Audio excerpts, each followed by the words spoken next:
توكسيك. احمد زكي التوكسيك.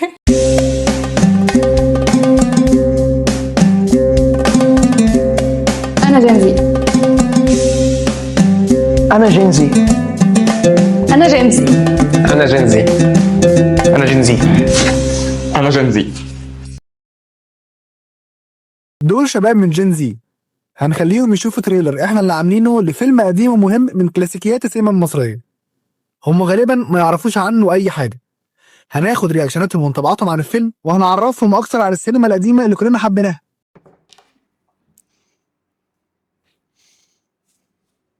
لكن اشمعنى دي بالذات اللي انت اخترتها؟ تصدق بالله يا فندم، انا وهي ما اتكلمناش ولا كلمه مع بعض ولا حتى مجرد كلام تعارف. الحكايه جت بسرعه جدا قوي. دي بنت مهندس الري اللي اتنقل عندنا هنا في البلد من شهر تقريبا. طبعا خير. انا كنت بضحك زمان عن اللي بيتكلموا عن الحب من اول نظره. انت بتعمل حاجات غريبة قوي. نفسي اوصل لك باسرع طريقه. انا لازم اروح. وبعدين بقى الزيارات دي مش لوجه الله، كل زياره هيبقى عليها طلب، عايزين كارت، عايزين توصيه، كلم لنا فلان، كلم لنا علان، ما انا عارف الصنف ده من الجيران كويس. عايز ايه دلوقتي؟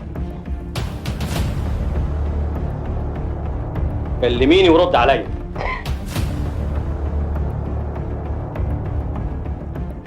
احمد زكي التوكسيك. وانا ماليش حساب عندك خالص. كرامتي لما كان قدام الناس ده ما بيأثرش فيك. بقالي يومين ما نمتش، عايز انام. طول اليومين دول ما تفكرش تتصل بيا؟ لا ابدا. كل ده عشان واحد مغني؟ ارجوك ما تقولش عنه كده. انت مش تلبسي اسود تاني وبلبسيه عليا لما اموت، ولا يمكن هتفرحي لموتي. التوكسيك اللي بجد. هو توكسيك جدا يعني. طيب الفيلم ده تعرفيه او سمعتي عنه او شفتي اي حاجه عنه؟ لا. طيب الفيلم ده اسمه زوجة رجل مهم. تمام. سمعت اسم هو ياسمين عبد العزيز بتعمل فيلم دلوقتي اسمه زوجة رجل مش مهم، ممكن تكوني سمعتي حاجه شبه كده. بس لا، هو اسمه زوجة رجل مهم. الفيلم ده اخراج مخرج كبير اسمه محمد خان، وتأليف مؤلف كبير برضو اسمه رؤوف توفيق، وبطولة احمد زكي وميرفت امين. تمام. طيب ايه رايك في التريلر؟ زي ما قلت هو توكسيك، هو يعني بيمثل الرجاله دلوقتي بجد. اوكي. يعني هم نصهم بقوا توكسيك، يعني المفروض ان هم يتفرجوا على الفيلم ده بجد.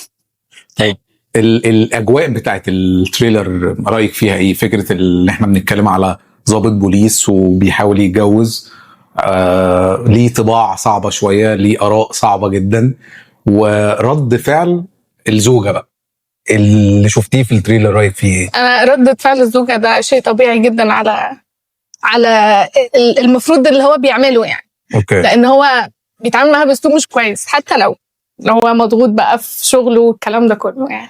فردة فعلها دي حاجة طبيعية جدا. هو اللي مش طبيعي اللي مش طبيعي تماما. زوجة رجل مهم من اهم الافلام السياسية المصرية. في دراسة نفسية او كيس ستادي لشخصية هشام ومراته. يمكن الاداء التمثيلي بتاع احمد زكي وميرفت امين الاثنين، يمكن الاداء ده ما اتكررش تاني بالتجسيد الرهيب للاثنين في السينما. الفيلم ببساطه بيتكلم عن ضابط في امن الدوله عنده نفوذ جامده زي ما انت شفتي كده، شديده جدا، تحت منه ناس كتير، بيقدر في فتره من الفترات في تاريخ مصر ان هو يقدر يقبض على اي حد بتليفون. بتجيله السلطه دي، فاوريدي هو عنده ايجو عاليه جدا، فالموضوع بقى بيوصل معاه لمستويات ما شفناهاش قبل كده.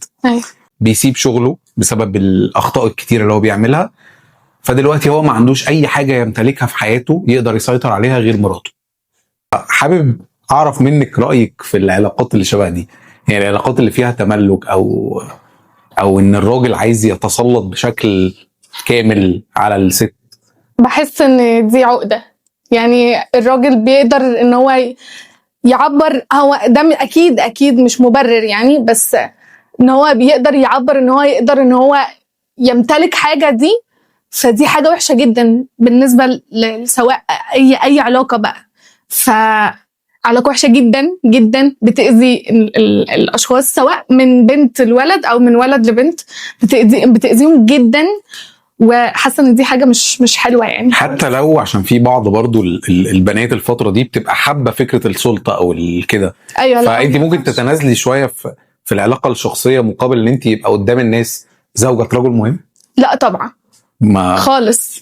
المفروض ان احنا الاثنين لو محتاجين ان احنا نقوي العلاقه ما بيننا ان احنا نتنازل، لو احنا الاثنين هنتنازل عن حاجات بس احنا الاثنين نكون راضيين عن ده. لكن ان انا اتنازل عن حاجه مهمه في العلاقه عشان انا هتجوز راجل مهم، لا طبعا.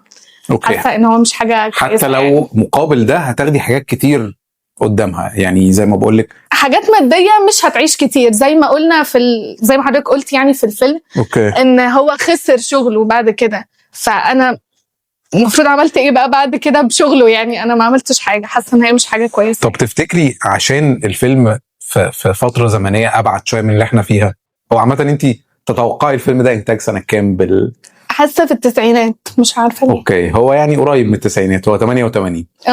اوكي. طيب فكره ان الشخصيه بتاعت البنت اتطورت من الثمانينات والتسعينات لغايه دلوقتي، تفتكري ان يعني الفيلم ده لو اتعمل دلوقتي ممكن يكون رد فعل البنات او الستات عليه مش زي ما كان رد فعلهم في الثمانينات؟ هو على حسب الشخص، على حسب ما مر بايه. اوكي. يعني مش دلوقتي زي زمان برضو، بس هو على حسب الشخص. لو مر بحاجه اكيد هيبقى متعلم منها، لو دخل في علاقه تانية اكيد هيبقى متعلم من الحاجات اللي حصلت زمان يعني. اوكي. طيب تعرفي يعني انت عارفه احمد زكي اصلا؟ عارفاه بس ما أمين؟ حضرتلوش كتير افلام. طب تعرفي اي فيلم لاحمد زكي او ميرفت امين او مسلسل؟ انا مش عارفه ميرفت امين الصراحه. اوكي. بس احمد زكي لا برضه مش فاكره فيلم. هو عامة الاثنين دول من اعظم الممثلين عامة في السينما المصرية. احمد زكي يعتبر يعني ملك الاداء او التجسيد في السينما، الناس بترجع له كمرجع في فن التمثيل. وميرفت امين برضو من اجمل الممثلات يعني اللي عدوا على السينما المصرية، وليها افلام وادوار حلوة جدا. بس يمكن الدور بتاع زوجة رجل مهم هو افضل ادوار. فيعني نرشحهولك بشده. ايوه اتفرج عليه اكيد. وحاجه تاني بقى مهمه جدا نقولها في الحلقه دي، ان الفيلم اخراج مخرج اسمه محمد خان.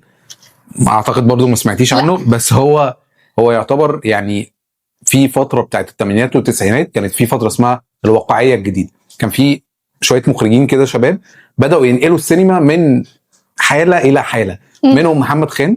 فمحمد خان ليه افلام مهمه جدا جدا في السينما المصريه. فبرضو لو حبيتي الفيلم ده هنرشح لك 3 افلام اللي هم الحريف وموعد على العشاء وخرج ولم يعد. وبالنسبه لك موعد على العشاء هيبقى حلو قوي عشان فيه برضو شويه قضايا نسويه هتبقى حلوه. طيب من اللي اتكلمنا عليه ومن التريلر اللي شفتيه، لما تروحي حابه تتفرجي على الفيلم؟ اكيد. أوكي. لازم لما اروح اتفرج عليه. طب تفتكري يعني مدى ترقبك او مدى ان انت ترشحيه لناس تانية كام من 10؟ 10 من 10. لازم ده حاجه حلوه ان هو ما يتفرجوا على حاجه قديمه يعني. طيب حلو جدا، شكرا جدا.